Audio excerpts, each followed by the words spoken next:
안녕하십니까? 잘 지내셨어요? 네, 오늘 말씀 제목은 동일하게 주 예수의 은혜로입니다. 말씀은 사도행전 15장 1절에서 35절이고 요절 사도행전 15장 11절 함께 읽겠습니다. 15장 11절입니다. 시작. 그러나 우리는 그들이 우리와 동일하게 주 예수의 은혜로 구원받는 줄을 믿노라 하니라. 기도하겠습니다. 은혜로우신 주님, 오늘도 살아계신 하나님께 예배드릴 수 있도록 도와주셔서 감사합니다. 저희가 드리는 예배가 성부, 성자, 성령 하나님께 감사하고 하나님을 기쁘시게 하는 예배가 되기를 기도합니다. 또 주님께서 이 예배 가운데 임재하셔서 영광과 찬송을 받으시오며 또 우리에게 은혜를 주십시오. 우리가 하나님의 말씀을 잘 듣고 깨닫고 은혜 받고자 하는 소원을 가지고 말씀을 듣게 해주시고 또 믿음과 순종으로 반응함으로 지금도 살아계신 하나님의 일하심과 도우심을 우리 삶 속에서 체험할 수 있도록 도와주십시오. 예수님의 이름으로 기도했습니다. 아멘. 우리의 신앙생활에서는 구원과 직결된 본질적인 문제도 있고 또 문화적인 차이와 같은 비본질적인 문제도 있습니다. 구원은 본질적으로 매우 중요한 거죠. 그러나 구원과 직접 관련은 없지만 문화적인 그런 비본질적인 문제도 있습니다. 오늘 말씀은 우리 신앙생활의 본질적인 것과 비본질적인 것에 대해서 우리가 각각 어떤 자세를 취해야 하는가를 가르쳐 줍니다. 오늘 말씀을 통해 신앙의 본질적인 것과 비본질적인 것에 대해서 우리가 각각 어떤 자세를 취해야 하는가 배움으로 우리가 바르고 성숙한 신자들이 될 수 있기를 바랍니다. 아멘. 15장 1절을 보십시오. 어떤 사람들이 유대로부터 안디옥 교회에 내려와서 다음과 같이 형제들을 가르쳤습니다. 1절 하반절을 보세요. 너희가 모세의 법대로 할례를 받지 아니하면 능히 구원을 받지 못하리라. 여기서 어떤 사람들은 유대로부터 내려온 유대인들로서 예수님 믿는 사람들입니다. 이 사람들이니까 유대인이고 예수님 믿는 사람들이고 유대에서 저 멀리 유대에서 안디옥으로 내려온 사람들이죠. 그리고 이들은 이방인들이 예수님을 믿어도 할례를 받지 아니하면 능히 구원을 받지 못한다라고 이들은 가르쳤어요. 즉 예수님을 믿는 것만으로는 충분하지 않고 모세의 법대로 할례도 받아야 한다. 할례도 받아야 구원을 받는다. 이렇게 가르친 거죠. 이들의 말대로라면 아무리 예수님을 믿어도 할례를 받지 않으면 구원을 받지 못하게 되는 거예요. 이들의 주장대로라면 구원이 100% 예수의 은혜로, 예수님의 은혜로가 아니고 할례 또는 율법을 지키는 인간의 노력이나 또는 인간의 공로도 요구되는 거죠. 그러나 바울과 바나바는 그렇게 가르치지 않았어요. 어떻게 가르쳤어요? 우리가 지난 시간, 그 전 시간 계속 배운 건 뭐예요? 우리 죄를 위해서 십자가에서 죽으시고 사흘 만에 다시 살아나신 예수님을 힘입어서 죄사함을 받고 예수님을 믿음으로 의롭다함을 받는다. 예수님을 믿음으로 죄 용서받고 구원받는다. 라고 이제 가르쳤던 거죠. 누가? 바나바와 바울은 그렇게 가르쳤던 거예요. 우리 죄를 위해 십자가에서 죽으시고 부활하신 예수님을 믿는 것 외에 구원을 위해서 다른 그 어떤 것도 요구되지 않는다라고 가르친 거죠. 구원을 받는 데 있어서 예수님을 믿는 것만으로 충분합니다. 그러니까 우리는 100% 주 예수의 은혜로 구원을 받는 것이죠. 그러니까 바나바와 바울의 가르침과 유대로부터 내려온 어떤 사람들의 가르침이 같아요, 달라요? 달라요. 그렇죠, 다르죠. 이제 여러분 잘 이해하시는군요. 그러니까 유대로부터 내려온 어떤 사람들은 예수님 믿는 것을 인정을 해요. 그러나 그것만으로는 충분하지 않고 모세의 법대로 할례도 받아야 구원받는다 이렇게 가르친 거고, 바나바 바울은 할례나 그 어떤 것도 요구되지 않고 우리 죄를 위해 십자가에 죽으시고 다시 살아나신 예수님을 믿는 것만으로 충분하다. 예수님 믿으면 구원받는다라고 가르친 거죠. 그래야 2절을 보면 바울 및 바나바와 그들 사이에 적지 않은 다툼과 변론이 일어났어요. 그리하여 안디옥 교회 형제들은 구원을 받기 위해서 예수님을 믿는 것만으로 충분한가? 아니면 유대로부터 내려온 자들의 말대로 예수님을 믿는 것만으로는 충분하지 않고 할례도 받아야 하는가 하는 이 문제를 해결하기 위해서 바울과 바나바 및 그 유대로부터 내려온 사람들 중에 몇 사람을 대표로 예루살렘에 있는 사도와 장로들에게로 이제 보내기로 작정한 겁니다. 이 문제를 해결하기 위해서.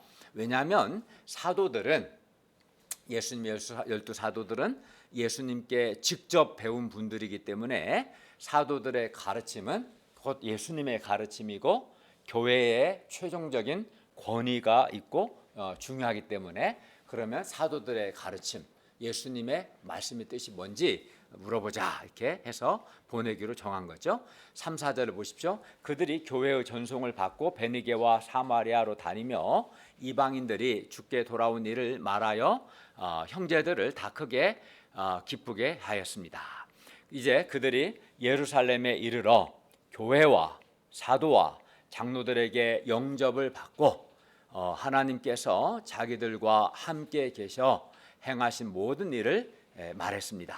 곧 그들이 이방인들에게 예수 그리스도의 복음을 전했더니 하나님께서 믿음의 문을 여셔서 이방인들이 주 예수를 믿은 것 또 그리고 성령 받은 것을 말했던 거죠. 그러자 이번에는 바리새파 중에 어떤 믿는 자들이 일어나 이렇게 말합니다. 5절을 보십시오. 이방인에게 할례를 행하고 모세의 율법을 지키라 명하는 것이 마땅하다. 그러니까 바나바와 바울의 가르침과 다른 이제 견해를 말한 거죠. 바리새파들 중에서 예수 믿는 사람들 이렇게 말한 겁니다. 여기서 마땅하다는 것은 절대적으로 그렇게 해야 한다라는 뜻입니다. 바리새파 중에 이게 바리새파들은 율법을 엄격하게 지켰던 유대인들인데요. 이 바리새파 중에 어떤 믿는 자들, 그러니까 이들도 신자긴 신자죠. 예수를 믿으니까 이들이 이방인에게 할례를 행하게 할 뿐만 아니라 모세의 율법도 지켜라고 명하는 것, 더 엄격해진 거죠. 곧 이방인들에게 한마디로 유대교로 개종하라는 거예요. 그러니까 이방인들이 예수님 믿는 것만으로는 충분하지 않고 할례도 행하고 율법도 지키는 한마디로 유대인이 되어야 한다라는 아주 굉장히 무리한 요구를 한 거예요. 그래야 니들이 구원받는다 이렇게 말한 겁니다. 그리하여 안디옥 교회에서 일어났던 논쟁의 불꽃이 어떤 논쟁이에요? 예수님을 믿는 것만으로 구원을 받는 것이 충분한가? 구원을 받기 위해서 예수님을 믿는 것만으로 충분하냐? 아니면 예수님 믿는 것만으로는 충분하지 않고 할례도 행해야 하냐? 이 논쟁이 이제 예루살렘에서는 더 이렇게 불꽃이 튀게 된 거죠.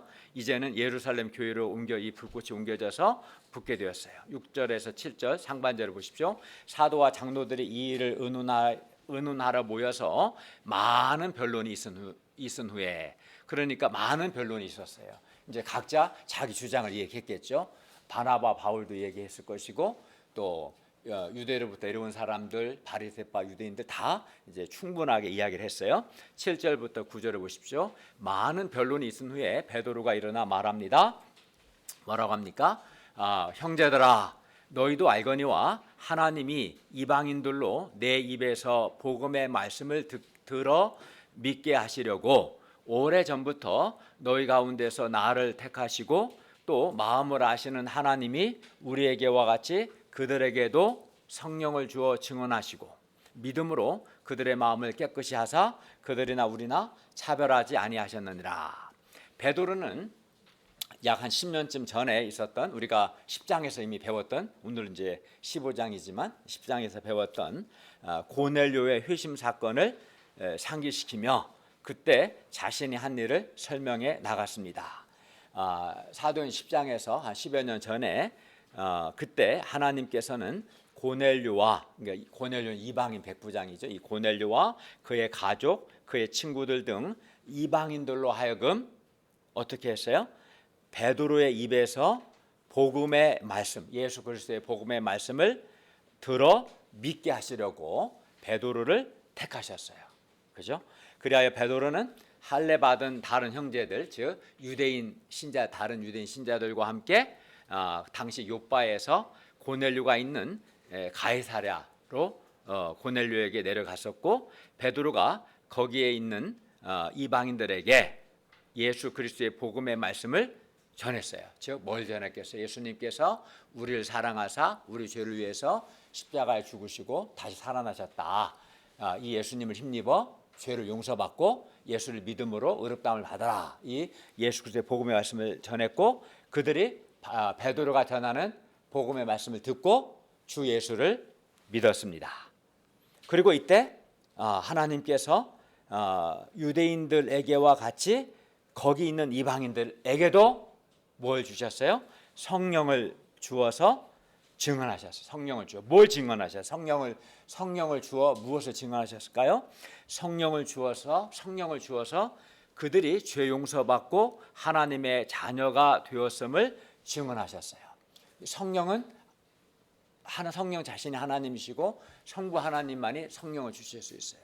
성령을 주셔서 이들 역시 죄 용서받고 이제 하나님의 자녀가 되었다라는 것을 증언하셨어요. 그리하여 그들도 유대인들과 동일하게, 그러니까 고넬료와 함께했던 그 이방인들도 베드로가 전하는 복음의 말씀을 듣고 믿었는데, 그들 역시 유대인들과 동일하게 구원받은 하나님의 백성이 되었습니다. 어떤 사람이 구원받은 신자, 즉 하나님의 백성이냐 아니냐, 이 사람이 구원받았냐 안 받았냐, 이 사람이 죄 용서 받았냐 안 받았냐, 이 사람이 좀 하나님의 자녀냐 아니냐, 이 사람이 신자냐 불신자냐 판단할 수 있는 절대적인 기준은 딱 한 가지예요. 뭐 교회 열심히 온다 기준이 될 수는 없어요. 헌금 액수가 기준이 되지도 않아요. 이 사람이 구원받은 하나님의 자녀냐 아니냐, 용서받은 사람이 아니냐, 유일한 기준은 그가 성령을 받았느냐 받지 않았느냐입니다. 구원받은 신자는 구원받을 때 성령을 받습니다. 반드시. 그러니까 성령을 받은 것이 구원받은 신자 하나님의 백성이라는 증거입니다. 왜냐하면 하나님께서 이 사람이 구원받았다는 보증으로 성령을 주시기 때문에 그렇습니다. 그래서 베드로도 성령을 주어 증언하셨다라고 말한 거예요. 그러니까 내가 성령을 받지 않았으면 구원받지 않은 거예요. 구원받은 신자는 반드시 성령을 받고 성령님이 그 사람 안에 내주하시고 말씀을 깨닫게 하시고 그를 인도하시는 겁니다. 누구든지 그리스도의 영, 곧 성령이 없으면 그는 그리스도의 사람이 아닙니다. 그는 하나님의 자녀도 아니고 신자도 아닌 겁니다. 그런데 이방인 고넬료와 그의 친척과 가까운 친구들이 베드로가 전하는 예수 그리스도의 복음의 말씀을 듣고 믿었을 때 그들이 성령을 받았던 것입니다. 하나님은 믿음으로 그들 이방인들의 마음을 깨끗이 하사 그들 이방인들이나 유대인들이나 차별하지 않으셨어요. 그리고 이때 이방인들은 할례도 행하지 않았고 모세 율법도 지키지 않았습니다. 당시. 그러나 이들 이방인들이 할례도 행하지 않았고 율법도 지키지 않았지만 베드로의 입에서 복음의 말씀을 듣고 주 예수를 믿음으로 구원을 받은 것입니다. 그리고 그들이 구원을 받았다는 증거로 그들이 성령을 받았던 거예요. 그리고 이들 이방인들이 할례를 행하지도 않고 모세의 율법을 지키지도 않고 구원을 받았다는 증거로 하나님은 유대인들에게와 같이 그들 이방인들에게도 성령을 주셨습니다. 하나님은 복음을 듣고 믿은 이방인들에게도 성령을 주심으로 할례를 행하지 않은 이방인들이나 할례를 행한 유대인들이나 차별하지 않으셨습니다. 근데 할례를 행하지 않았다 해서 성령을 안 주시거나 그러지 않았던 거죠. 이는 무엇을 의미합니까? 이것은 구원과 할례는 아무 관계가 없다는 뜻입니다. 구원과 모세 율법 지키는 것 역시 아무 관계가 없어요. 뭐 할례를 행해야 구원을 받는다거나 모세 율법을 지켜 구원을 받는다거나 그런 게 아닌 거죠. 전혀 관계없습니다. 그러므로 구원을 받기 위해서 즉 우리가 하나님께 죄를 용서받고 하나님의 자녀가 되기 위해서 이방인들이 할례를 행하거나 모세의 율법을 지킬 필요가 전혀 없습니다. 우리 죄를 위해서 십자가에서 죽으시고 사흘 만에 다시 살아나신 예수님을 믿으면, 예수님을 나의 구원자로 나의 하나님으로 영접하면 그것으로 충분합니다. 따라서 이방인들에게 구원을 받으려면 할례를 행하고 모세의 율법을 지키라고 요구하는 것은 하나님을 시험하는 거예요. 10절을 보십시오. 그런데 지금 너희가 어찌하여 하나님을 시험하여 우리 조상과 우리도 능히 매지 못하던 멍에를 제자들의 목에 두려느냐. 여기서 제자들은 이방인 신자들을 가리키고 멍에를 목에 맨다는 것은 율법을 지키도록 강요하는 것을 의미합니다. 이방인 신자에게 할례를 행하고 모세 율법을 지키라고 요구하는 것은 하나님을 시험하는 거예요. 왜 그렇습니까? 왜냐하면 할례나 율법을 지키는 것 없이, 할례를 행하지 않고 율법을 지키지 않고 오직 주 예수를 믿음으로 구원받는 것이 하나님의 뜻이라는 것이 고넬료 사건이나 바나바나 바울의 전도를 통해서 너무나 분명하게 나타났는데, 여전히 하나님의 뜻이 뭔지 알면서도 계속 그 할례를 행해야 한다, 모세율법 지켜야 한다라고 요구하는 것은 하나님을 시험하는 거죠. 무엇이 하나님의 뜻인지 알고도 자기 생각을 꺾기 싫어서 하나님의 뜻에 반하여 행동하는 것은 분명 하나님을 시험하는 겁니다. 그렇게 하면 안 되는 거죠. 말씀을 통해서 하나님의 뜻이 무엇인지 알았으면 그 뜻을 순종해야지, 하기 싫다고 자꾸 딴소리하고 이렇게 자기 주장하고 자기를 고집하는 것은 하나님을 시험하는 죄입니다. 고넬료 사건과 바울과 바나바의 선교를 통해서 이방인들이 예수 그리스도의 복음의 말씀을 듣고 믿어 구원받고 성령을 받은 이 사건들은 할례나 율법을 지키지 않고 주 예수를 믿음으로 구원받는 것이, 주 예수를 믿음으로 구원받는 것이 하나님의 뜻이라는 것을 분명하게 말해줍니다. 베드로는 이제 결론을 내립니다. 11절을 다 함께 읽겠습니다. 시작. 그러나 우리는 그들이 우리와 동일하게 주 예수의 은혜로 구원받는 줄을 믿노라 하니라. 여기서 우리는 유대인을 가리키고요, 그들은 이방인입니다. 사도 베드로는 8절에서 우리에게와 같이 그들에게도, 또 9절에서는 그들이나 우리나 차별하지 아니하셨다. 11절 그들이 우리와 동일하게, 이러한 표현들을 통해서 뭘 말합니까? 구원을 받는 데 있어서 유대인이나 이방인이나 동일하게 주 예수의 은혜로, 즉 유대인도 주 예수의 은혜로, 이방인도 주 예수의 은혜로 구원받는다.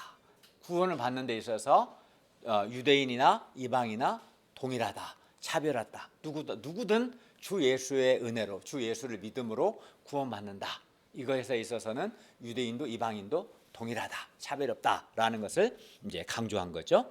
여기서 주 예수의 은혜는 당연히 예수님께서 우리 죄인들을 죄에서 구원하기 위해서 우리 죄인들을 대신하여 십자가에서 죽으신 은혜를 가리킵니다.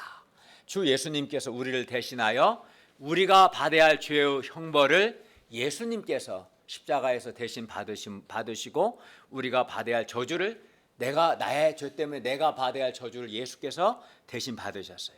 그리하여 유대인이나 이방인이나 동일하게 오직 주 예수의 은혜로 구원을 받습니다. 주 예수의 은혜로 구원을 받는다. 이것이 복음 진리입니다. 이것이 기독교의 핵심입니다. 그렇기 때문에 구원을 받기 위해서는 하나님께 죄 용서받고 구원받기 위해서, 하나님의 자녀 되기 위해서는 반드시 어떻게 해야 돼요? 주 예수를 믿어야 돼요. 왜냐하면 주 예수의 은혜로 구원을 받기 때문에 죄 용서받고 구원을 받으려면 반드시 주 예수를 믿어야 합니다.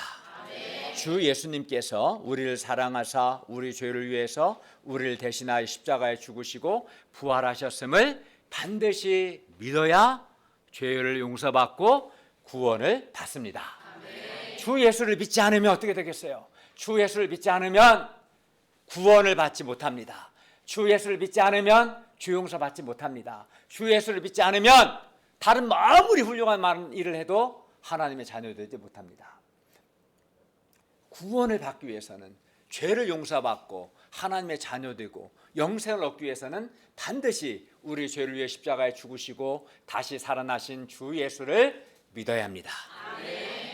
그런데도 아주 그 비도덕적인 삶을 산 사람이나 또는 비교적 도덕적인 삶을 산 사람이나 동일하게, 그러니까 마치 이방인이나 유대인이나 동일하게처럼 아주 전두환 같은 사람을 죽인 그런 인간이나 비교적 선한 삶을 산 사람이나 동일하게 주 예수의 은혜로 구원을 받는다고 생각하면 비교적 도덕적인 삶을 산 사람의 입장에서 손해 의식이나 힘든 마음이 생길 수도 있을 겁니다.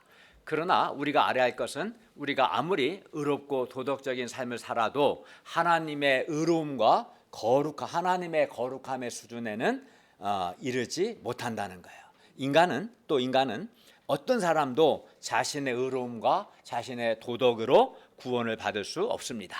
성경은 말씀합니다. 의인은 없나니 하나도 없다. 의인 없나니 하나도 없다. 따라서 비교적 도덕적으로 착하게 산 사람 역시 오직 주 예수의 은혜로 구원을 받습니다. 유대인이나 이방인이나 도덕적인 사람이나 비도덕적인 사람이나 모든 사람이 다 동일하게 주 예수의 은혜로 구원을 받습니다. 그러니까 구원을 받으려면 예수님을 영접해야 합니다. 예수님을 믿어야 합니다. 그렇기 때문에 우리는 하나님 앞에서 어떠한 자기의 의로움이나 어떠한 자기의 공로도 주장할 수 없어요. 따라서 우리는 주 예수의 은혜로 구원을 받았기 때문에 구원받은 자는 하나님 앞에서 감사하고 하나님 앞에서 겸손할 수밖에 없습니다. 그렇기 때문에 주 예수의 은혜로 구원받은 사람은 주 예수의 구원의 은혜에 감사해서 주 예수를 사랑하고 주 예수 그리스도께 충성하는 것이 마땅합니다. 12절을 보십시오. 베드로의 명쾌한 메시지에 침묵이 흘렀고 온 무리와 바나바와 바울이 하나님께서 자기들로 말미암아 이방 중에서 행하신 여러 표적과 기사에 관하여 말하는 것을 들었습니다. 바나바와 바울이 말을 마치며 이번에는 야고보가 말합니다. 13절을 보십시오. 여기 야고보는 예수님의 동생으로서 당시 예루살렘 교회의 대표였습니다. 13절 하반절 15절을 보십시오. 형제들아 내 말을 들으라. 하나님이 처음으로 이방인 중에서 자기 이름을 위하여 백성을 취하시려고 그들을 돌보신 것을 시몬 즉 베드로가 말하였으니 선지자의 말씀이 베드로의 말과 일치한다. 여기서 시몬 당연히 베드로의 히브리식 이름을 가리킵니다. 야고보는 고넬료 사건 10장 고넬료 사건에 기초한 베드로의 설교를 그대로 수용했습니다. 그리고 더 나아가 선지자들의 말씀도 베드로의 말과 일치한다고 말합니다. 여기서 선지자는 아모스 선지자를 가리킵니다. 야고보는 아모스 선지자의 말을 인용하여 베드로가 증거한 하나님의 역사 즉 이방인 중에서 자기 이름을 위할 백성을 취하는 것을 확증합니다. 16에서 18절을 보십시오.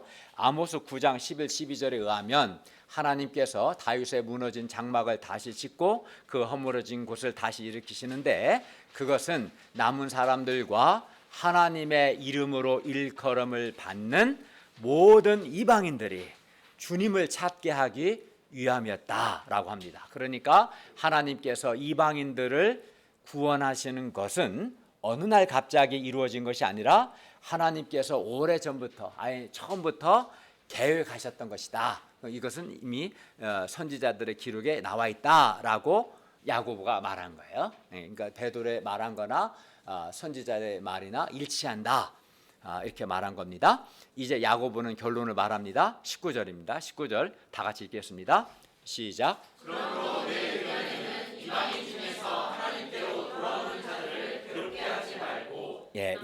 야고보는 이방인 신자들에게 구원과는 아무 상관없는 이 할례를 행하라고 요구하고 또 모세의 율법을 지키도록 요구하는 것을 이방인 신자들을 괴롭게 하는 것으로 보았습니다. 이방인 신자들에게 구원과는 아무 상관없는 할례 행하고 모세 율법을 지키라고 요구하는 것은 사람을 괴롭게 하는 것입니다. 그러므로 하나님께 돌아오는 이방인들을 괴롭게 하지 말아야 합니다.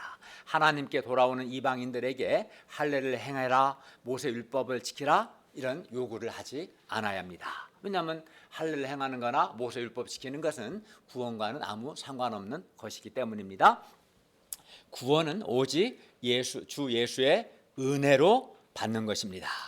우리 죄를 위해서 우리를 대신하여 십자가에서 죽으시고 부활하신 예수님을 믿음으로 우리는 죄를 용서받고 또 하나님의 사랑받는 자녀가 됩니다. 그러므로 우리가 죄를 용서받고 구원을 받기 위해서는 반드시 예수님을 나의 구원자로 믿어야 합니다. 예수님을 믿지 않으면 그 사람은 구원받지 못합니다. 예수님을 믿지 않으면 그는 결코 죄 용서받지 못합니다. 그는 결코 하나님의 자녀 되지 못합니다. 예수를 믿지 않으면 그는 죽은 후에 불못에 던져져서 영원토록 심판을 받을 것입니다. 주 예수를 반드시 믿어야 합니다. 20절을 보십시오. 다만 우상의 더러운 것과 음행과 목매어 죽인 것과 피를 멀리하라고 편지하는 것이 옳도다.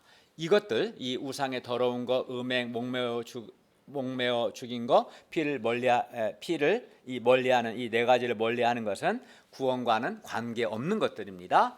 그리고 이는 또 이렇게 우상의 더러운 걸 멀리하라. 이는 명령이 아니라 권면이고 부탁입니다.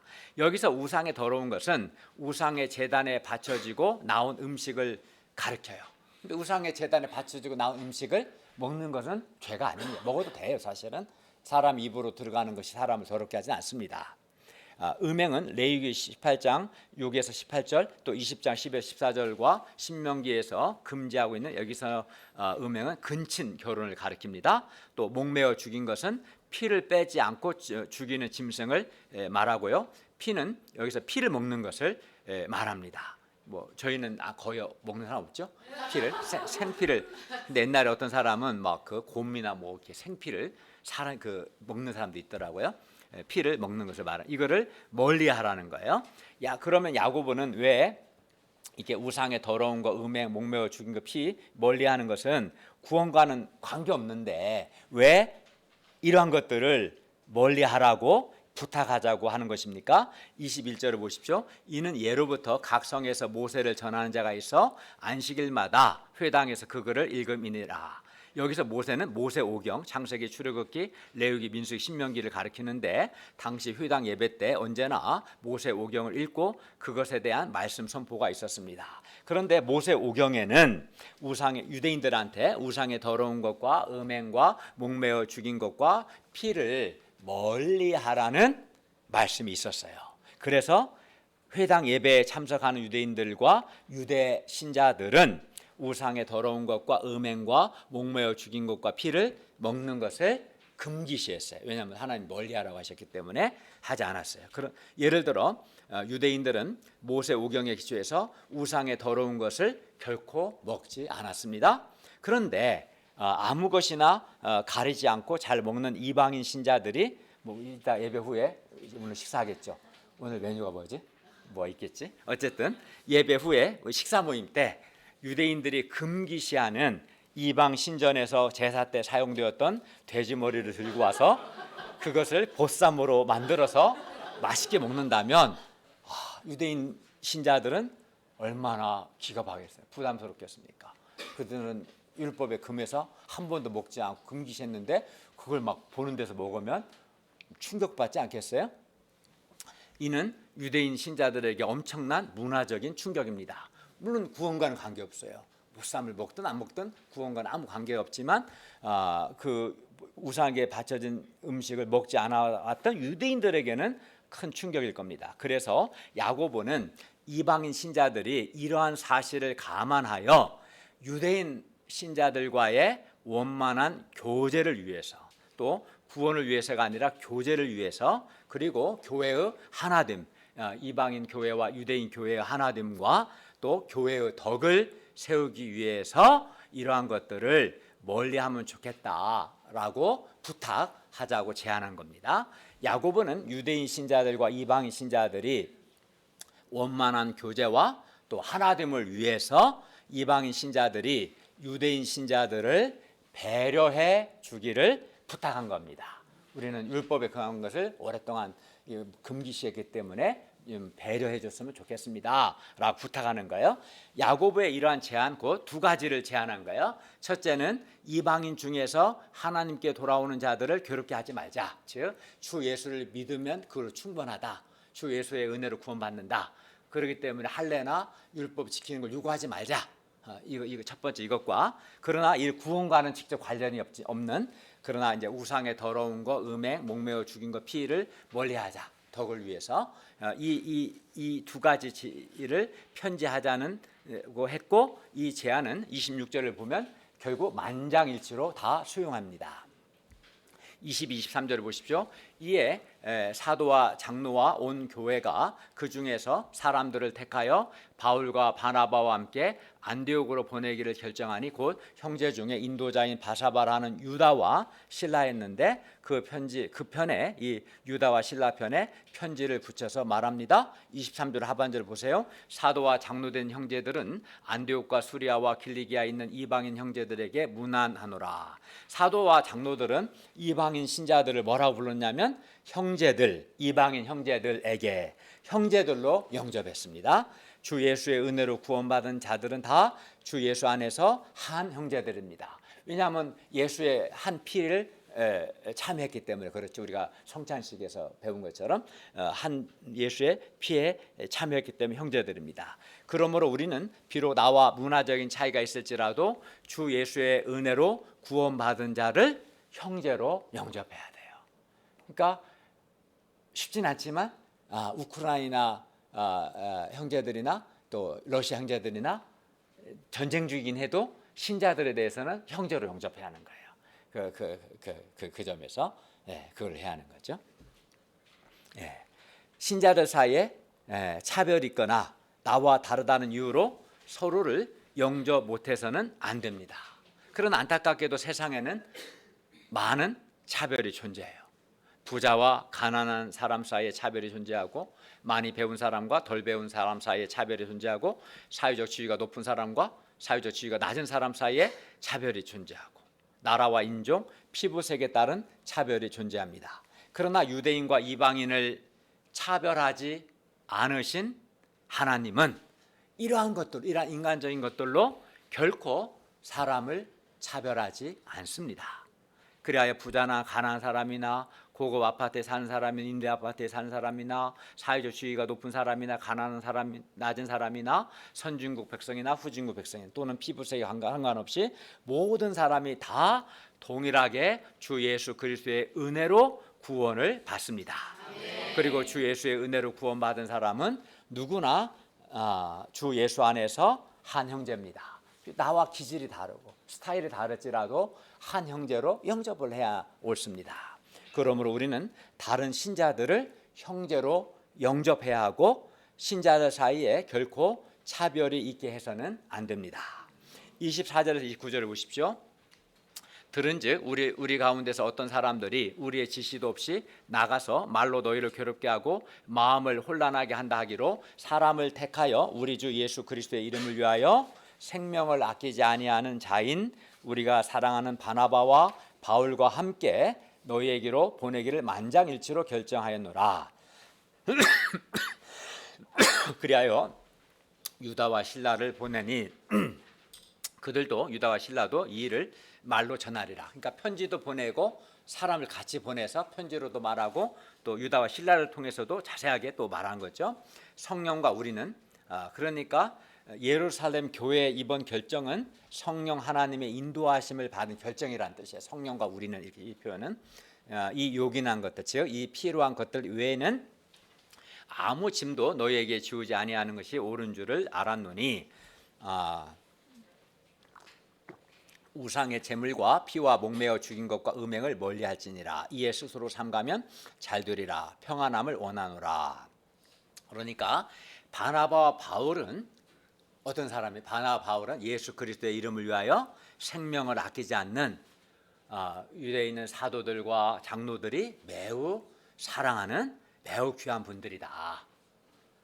무엇보다 이번 결정은 성령님과 우리가 만장일치로 결정한 것이다. 그렇기 때문에 유대로부터 내려온 어떤 자들의 말을 듣지 말고 너희 가운데 지도자인 바나바와 바울의 말을 들으라. 이거를 이제 강조하기 위해서 바나바와 바울이 얼마나 귀한 종들인가.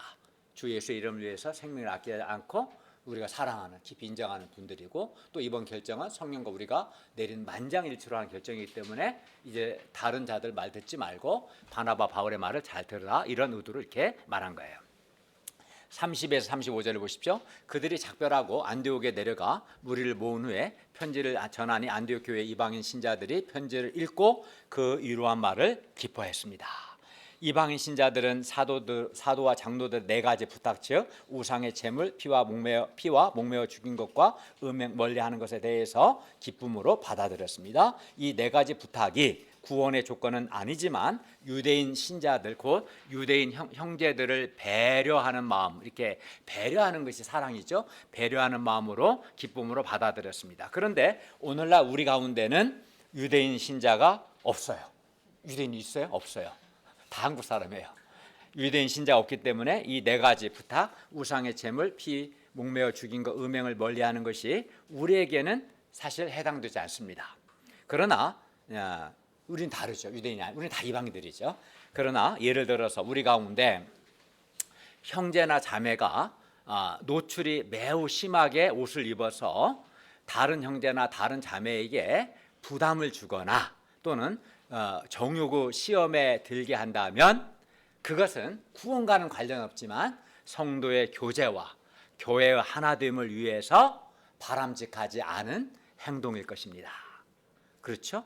그리고 술을 마시는 것이 죄는 아닙니다. 구원과 아무 관계 없습니다. 그렇지만 한국 사회에서는 신자들이 술을 마시지 않는 것이 이미 상식이 되었기 때문에 이런 상황에서 신자가 막 술을 마시면 다른 신자나 불신자들에게 좋지 않은 영향을 끼치게 되어 교회의 하나됨이나 전도에 좋지는 않을 겁니다.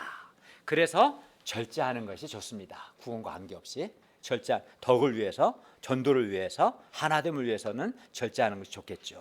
그리고 이러한 것들은 비록 구원과 관계없는 비본질적인 것들이지만 이러한 비본질적인 것이 성도의 교제와 교회의 하나됨과 전도에 방해가 되지 않도록 절제를 하고 다른 동역자들을 배려하는 것이 하나님께서 보시기에 아름답고 성숙한 거예요. 이건 뭐 구원과 관련 없는데 왜 그러냐고 이렇게 주장하는 것은 아름답지 않고 성숙하지 않고 미숙한 겁니다. 다른 동역자들과 형제 자매를 배려하지 않고 자기의 자유나 자기 스타일을 고집하는 것은 신앙이 어리고 미숙한 겁니다. 나의 말과 나의 행동이 다른 동역자들이나 형제 자매들에게 부담을 주거나 그들의 마음을 불편하게 한다면 절제를 하는 것이 옳은 것이고 아름답고 성숙한 것입니다. 그러니까 우리는 항상 이게 구원과는 관계 없을지라도 나의 말과 내 행동이 이게 다른 동역자들과 형제자매들과 교제와 하나됨과 교회의 덕을 세우는 거냐 아니면 이게 방해가 되거나 불편하게 하는 것인가, 이걸 기준으로 해서 절제하고 행동하는 것이 아름다운 거고 성숙한 거죠. 우리가 성도의 교제와 교회의 하나됨을 위하여 그리고 다른 동역자들이나 다른 형제 자매들을 배려해서 나의 자유를 좀 절제하고 자기를 부인하는 아름답고 성숙한 신자가 되기를 바랍니다. 32, 33절을 보십시오. 유다와 실라도 선지자이기 때문에 여러 말로 안디옥 교회 형제들을 권면하여 굳게 하고 얼마 있다가 평안히 가라는 전송을 형제들에게 받고 자기를 보내던 사람들에게로 돌아갔습니다. 바울과 바나바는 안디옥에서 유하며 수다한 다른 사람들과 함께 주의 말씀을 가르치며 전파했습니다. 이상에서 바울은 구원의 문제에 있어서는 적지 않은 다툼과 변론에도 불구하고 결코 타협하거나 양보하지 않았습니다. 주 예수의 은혜로 구원받는다. 구원을 받기 위해서는 주 예수를 믿어야 한다. 이거는 절대적으로 지켰어요. 그러나 유대인 신자들과의 교제를 위해서 우상의 제물, 피, 목매어 죽인 것과 음행을 멀리하라는 부탁에 대해서는 기쁨으로 받아들였습니다. 유대인 신자들을 배려한 거죠. 이렇게 동역자들과 형제 자매들을 배려하는 것이 사랑이고 성숙한 것입니다. 따라서 우리는 신앙의 본질적인 것과 비본질적인 것을 구분해서 구원과 같은 본질적인 것은 어떤 경우에도 어떤 핍박이 있을지라도 타협하지 않고 반드시 지켜내야 합니다. 그러나 비본질적인 것, 구원과는 직접 관련이 없는 것들은 성도의 교제나 교회의 하나됨, 교회의 덕을 위해서 그리고 효과적인 전도를 위해서 양보하고 다른 사람을 배려해야 할 수 있어야 합니다. 다른 동역자가 부담을 느끼거나 힘들어하는데도 자기 자유나 자기 스타일이나 자기 생각을 고집하는 것은 아름답지 못하고 성숙하지 못한 어린아이와 같은 모습입니다. 그리고 이렇게 구원과 같은 본질적인 것에 있어서는 결코 타협하지 않고 비본질적인 것에 있어서는 다른 형제 자매를 생각해서 배려하는 것이 바르고 성숙한 신앙입니다. 본질은 지키고 비본질에 대해서는 다른 신자들을 배려하는 것이 바르고 성숙한 겁니다. 우리가 구원과 같은 신앙의 본질에 대해서는 복음 진리를 굳게 지키기를 바랍니다. 그러나 신앙의 비본질적인 것에 있어서는 성도의 교제와 교회의 하나됨, 또 다른 성도들의 유익과 효과적인 전도를 위해서 자기를 절제하고 자기를 부인하고 다른 사람들을 배려할 수 있기를 바랍니다. 결론입니다. 우리는 다 주 예수의 은혜로 구원을 받습니다. 그렇기 때문에 구원을 위해서 우리 죄를 위하여 십자가에 죽으시고 부활하신 주 예수를 믿는 것 외에는 그 어떤 것도 요구되지 않습니다. 그러나 주 예수를 반드시 믿어야 합니다. 주 예수를 믿지 않으면 결코 구원을 받지 못합니다. 이건 절대적입니다. 둘째, 주 예수의 은혜로 구원받은 자는 누구나 주 예수 안에서 한 형제이기 때문에 서로를 형제로 영접하고 신자들 사이에 차별이 있게 해서는 안 됩니다. 셋째는 구원은 은혜입니다. 주 예수의 은혜로 구원받습니다. 구원은 은혜입니다. 우리는 주 예수의 은혜로 구원을 받습니다. 비교적 도덕적인 사람이든 착한 사람이든 성실한 사람이든 아주 비도덕적인 사람이든 다 동일하게 주 예수의 은혜로 구원을 받습니다. 그러니까 구원은 전적으로 주 예수의 은혜입니다. 그러므로 우리는 하나님 앞에 은혜로 구원받기 때문에 하나님 앞에서 겸손해야 하고 예수의 구원의 은혜에 감사해야 합니다. 이걸 아는 사람은 겸손과 감사가 요구되는 거죠. 주 예수의 구원의 은혜에 감사하여 주 예수를 사랑하고 주 예수께 충성해야 합니다. 그리고 주 예수의 은혜로 구원받는다는 이 신앙의 본질에 대해서는 우리가 굳게 지켜야 합니다. 그러나 문화적인 차이와 같은 신앙의 비본질적인 문제들에 대해서는 다른 신자들을 배려해야 합니다. 배려하는 것이 사랑입니다. 나의 자유를 절제하고 동역자들과 형제 자매의 유익을 구하는 것이 하나님께서 보시기에 아름답고 성숙한 것입니다. 우리가 주 예수의 은혜로 구원을 받는다는 이 신앙의 본질에 대해서는 굳게 지키고 비본질에 대해서는 다른 신자들을 배려하는 바르고 성숙한 신자가 되기를 기도합니다.